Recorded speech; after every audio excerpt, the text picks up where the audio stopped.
हेल' लोगोफोर, दिनै 12 डिसेम्बर आरो बे 12 डिसेम्बरनि फुंनि समाव नोंथांमोनजों माखासे खौरांफोरखौ शेयार खालामलायनो नागिरदों।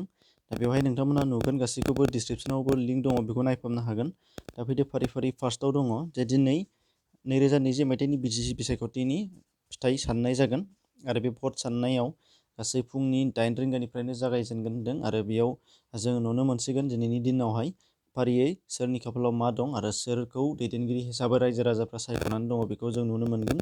नाथाय बेखिनियावनो जों आसा खालामनो हायो जाहाथे दिनैनि बेयाव जेननाय आरो देरहानायखौ लानानै गावजों गाव जाहाथे बुलाय सोलाय जाया, बेखौ जों आसा थिनो हागोन। बेनिफ्राय दङ नाम्बार 2आव चिरांनि बिजिनियाव भट जाखांनायनि उनावनो हिंसायारि जाथाय जादों आरो खौरांनि बादिब्ला इउपिपिएलनि मददगिरि बिदिन्था बसुमतारिनि न'खौ रावबो गैयैनि सुजुग लानानै बृहस्पतिबारखालि मोनानियावनो सावनानै गालांदों होनदों। दा दुखुनांथाव बाथ्रा, जोंनि समाजाव जोंनि गेजेरावहायनो जोङो गुस्लायनो लानायनि सोलायै जोङो बांसिन गाज्रिनिफ्राय गाज्रिसिनसो जाबोगासिनो दङ। दा बेफोरखौ जों नुनो मोनगासिनो दङ। बेनिफ्राय दङ नाम्बार 3आव जे गुवाहाटीनि साखाथि चन्द्रपुराव लामा बारनाय मासे मैदेरखौ रेलगारिया सौख्लायना गालांदों होनदों आरो शुक्रबारखालि फुंनि समाव खौरांनि बादिब्ला खुवा खुनायनि थाखाय बे जाथाया जालांनांगौ जानानै फैदों होनदों।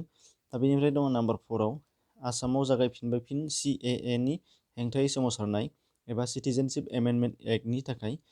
शुक्रबारखालि आसु आरो AJYCPनि बानजायनायाव बिलासिपारायाव सोमावसारनाया जानानै थांदों आरो मख'जायो बेयाव CAAनि हेंथायै सोमावसारनायाव आसामाव गासै 7 सोमावसारगिरिफ्रा मुंख्लं जानो गोनां जादों।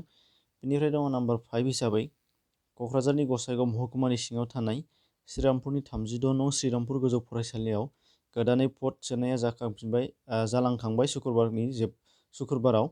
दा खौरांनि बादिब्ला बे मिरुनि भटिं बक्स आरो बेलटफोरखौ माखासे जाहोननि थाखाय रायजो राजाफ्रा बुफायदों आरो बिसिदोंमोन होनदों।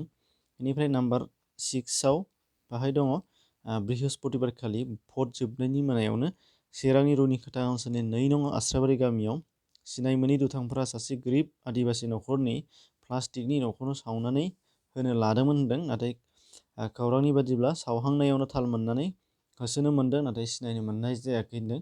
दुखुनि बाथ्रा जे बिसायख'थिनि समाव जोङो मुगैथाव खामानिखौ नुगासिनो दङ। दा बेनि गेजेराव सासे गोरिब प्लास्टिकनि न'आव थानाय सुबुंखौबो हगारै एबा सुबुंनि सायावबो बेबायदि राजखान्थियारि खैसार खालामनो नाजानाया जोंनि थाखाय जोबोद मुगैथाव आरो लाजिनांथाव जाथाय।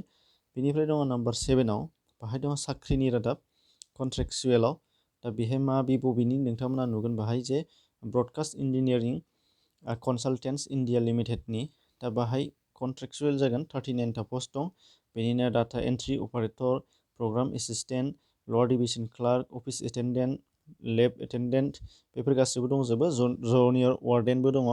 दा बाहाय पे स्केलबो दं आरो भेकेन्सि वाइसबो दङ। नोंथांमोना बेखौ स्क्रिनशट खालामनानै नायनो हागोन गावबागाव आरो क्वालिफिकेसनफोराबो बाहायनो होखानाय दङ। ग्रेजुवेट, 10+2, 8 पास बेफोरबायदि आरो बाहाय कम्पिउटार नलेज गोनांफा बेफोरखौ नोंथांमोना नायगोन होननानै मिजिंथिबाय। अदेबानि बेखौ डिसक्रिपसनावबो लिंक होनाय जागोन।